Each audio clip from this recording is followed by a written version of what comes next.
And look, as we start seeing, and we already are, public sector adoption of Gen AI, whether it's the military or other agencies, look, there are very clear deployment risks, right? Like, and a lot of this is going to be really opaque to anyone outside of those agencies or our government. So, what unique risks arise when AI systems are deployed in public sector decision making? So, benefits administration, national security, and maybe can academic research or institutions such as yourselves like help inform mitigation strategies there?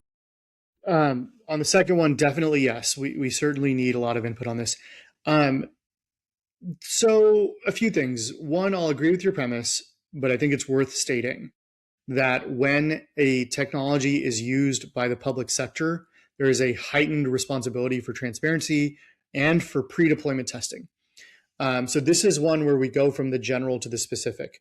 I worry less, but that's certainly far from zero, about the name your employee of the department or agency that's using ChatGPT to summarize a paper that they're reading. That's not the use case I'm worried about. In the use case that are rights or safety impacting, which are terms that have actually been defined, and we've done a lot of work to say what is that across agencies. That's where you actually need to test it for the use case that you're proposing it be used for before it's deployed. The Office of Management and Budget, OMB, which is part of the White House and has a lot of cross-government responsibilities, including for IT, put out a memorandum in the last administration and a similar one in this administration that talks about what's needed there. There's a similar analog that's a national security memorandum that talks about that in the national security context. In both cases, I think about this as you want the good. I do want NOAA, the National Oceanic and Atmospheric Administration, to think about weather models that are enabled by AI that can be more granular and more accurate. That's a great thing to do.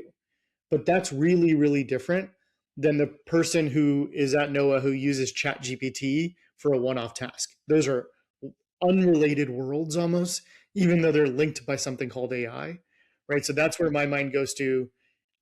Getting a weather prediction wrong actually has life and death implications because people rely on that on whether to evacuate for a natural disaster. Um, that is very different, right? Like that's a whole set of different, do we test it? How do we think about this? What's the trust architecture? Does the local weather person on the news trust that still, right? Like there's a whole set of questions you have to get down to. It's even more stark in health and in finance and in so many different domains.